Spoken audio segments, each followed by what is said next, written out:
इंसाफ के लिए दर दर की ठोकरें खा रहे परिजन। अमरोहा जनपद थाना आदमपुर क्षेत्र के गांव भीमा सुल्तानपुर में प्रेम प्रसंग के चलते प्रेमिका ने अपने आशिक के साथ मिलकर अपने पति की गोली मारकर हत्या कर दी थी और जिसके शव को जंगलों में फेंक कर फरार हो गए। जब दिन निकलते ही जब ग्रामीण लोग अपने खेत पर पहुंचे, शव को देखकर लोगों में सनसनी मच गई। लोगों ने घटना की सूचना परिजनों को दी। परिवार में तो जैसे कोहराम मच गया, जिसके बाद परिजनों ने इस मामले की जानकारी पुलिस को दी। पुलिस मौके पर पहुंची और शव को पोस्टमार्टम के लिए भेज दिया। उसके बावजूद भी पुलिस ने आरोपी पर कोई भी कड़ी कार्रवाई नहीं की और पीड़ित इंसाफ के लिए दर दर की ठोकरें खा रहे हैं। हाँ जी, ये पहली रिपोर्ट थाने आदमपुर की है। दूसरी सीओ के यहाँ की है, हसनपुर की। तीसरी एसपी के यहाँ की है, अमरोहा की। तीनों रिपोर्ट देने के बाद में हमारी कोई सुनवाई नहीं हुई। पूरा मामला जनपद अमरोहा थाना आदमपुर क्षेत्र के गांव भीमा सुल्तानपुर का है, जहां विनोद पुत्र स्वर्गीय वीर सिंह का परिवार रहता है। विनोद की शादी 15 साल पहले गांव बहादुर की मंडियों में रहने वाले चरण जी की पुत्री चमेली के साथ हुई थी, जिसमें शादी के 10 साल तक सब ठीक ठाक चला। लेकिन उसके बाद विनोद की पत्नी चमेली का प्रेम प्रसंग पड़ोस के ही गांव के रहने वाले तीरथ के साथ हुआ था, जिसको लेकर विनोद की पत्नी आए दिन परिवार के लोगों के साथ लड़ने झगड़ने लगी, जिसको लेकर परिजनों ने गांव वालों को बुलाकर पंचायत लगाई, जिसके बाद मामले को रफा दफा कर दिया गया।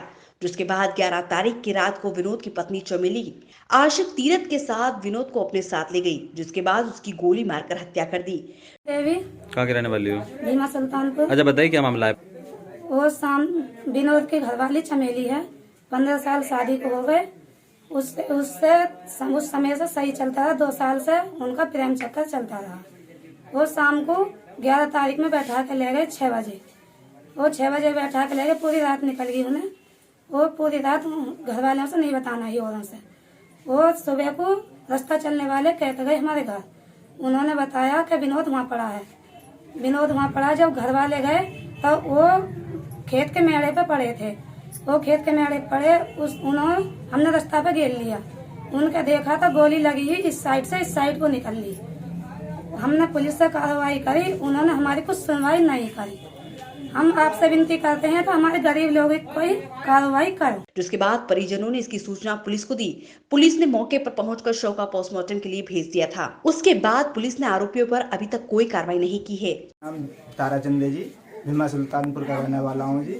और ये विनोद जो है ये खत्म हुआ है। इसकी घरवाली चमेली देवी जो है, इसका प्रेम प्रसंग जो है तीरथ के साथ चल रहा था, जो कि 11 तारीख की शाम को घर से ले जा करके जंगल में मर्डर कर दिया गया, गोली मार दी गई जी।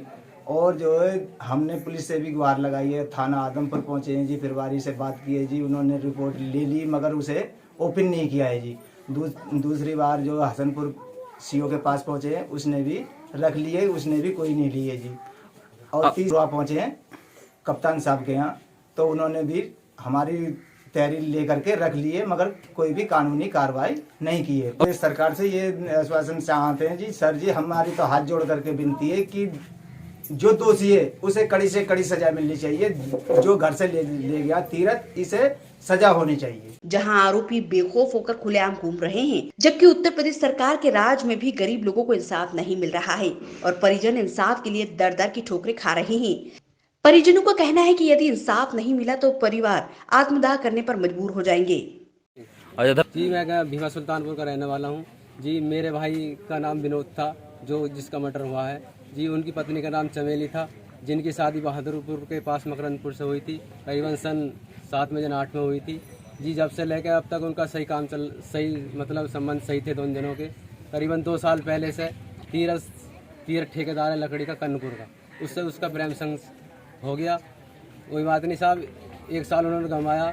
1 साल पहले कुछ समय पहले पंचायत हुई थी हमारे गांव में, काफ़ी कई बार हुई थी। हमने उन्हें समझाया, लोगों ने समझाया, भाई ने भी समझाया, हमारे सब ने समझाया, लेकिन उसकी समझ में नहीं आया। हमने उससे कहा कि अगर तेरा इसका प्रेम संग चल रहा है, प्रेम है इससे, इसके साथ चली जाती, लेकिन उसने उस बात को गमराह दिया।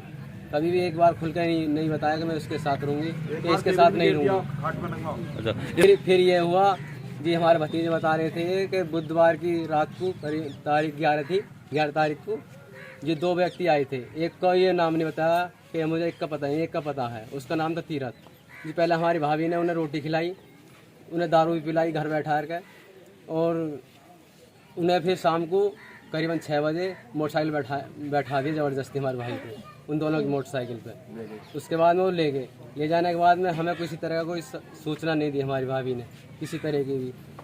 साहब बृहस्पति की सुबह को करीबन 5 बजे जी हमारे निकलने वाले वालों ने भी रास्ता गिरियों ने हमसे बताया घर आया कि तुम्हारे भाई की वहाँ पड़े हैं। हम वहाँ पहुँचे तो देखा तो साहब वो मरे हुए थे। उनकी हमने बॉडी देखी, मतलब खेत में पड़ी थी, खेत में वहाँ सब कबाड़ वाड़ था खेत के मेड़े पे। हमने वहाँ से उठा के उसे रास्ता में रख लिया। रास्ते में रखने के बाद में हमने वहाँ देखा तो उसके शरीर पे चोटों के इतने निशान थे कि बेतुक, ज़्यादा ही कुछ निशान थे। कराया शुरू नंबर में हमने 100 नंबर को कॉल करी, 100 नंबर वाले आए। उसके बाद थाने को कॉल करी, थाने वाले आए, कोतवाल साहब भी आए, सब आए। फिर उसके बाद में हमने देखा, वीडियो बनाई, कोतवाल साहब ने सब काम करा है। सब सिर में उसके गोली भी लगी हुई थी। उन्हें पुलिस वाले से कहा था कि इसमें गोली लगी हुई है, तो पुलिस ने उस टाइम भी कुछ नहीं करा।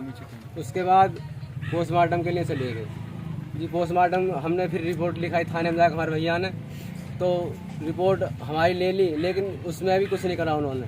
हमारी 12 तारीख की रिपोर्ट तहरीर गई हुई, हमारी तहरीर उन्होंने नहीं चढ़ाई। और 14 तारीख में हमारी भाभी की रिपोर्ट लिखी है उन्होंने। उसमें लिखा है कि मेरे पति को दारू पी के घर से चले गए। दारू नहीं पीता था कभी? नहीं, उन्होंने कहा है लेकिन दारू नहीं पीते हो।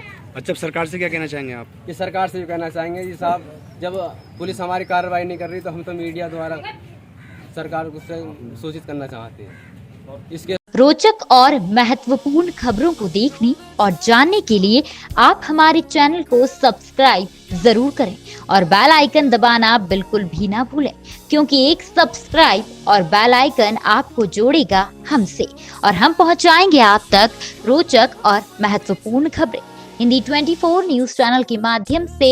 इसके लिए आप YouTube पर बगैर स्पेस दिए हिंदी 24 न्यूज टाइप करें और बेल आइकन दबाकर चैनल को सब्सक्राइब करें।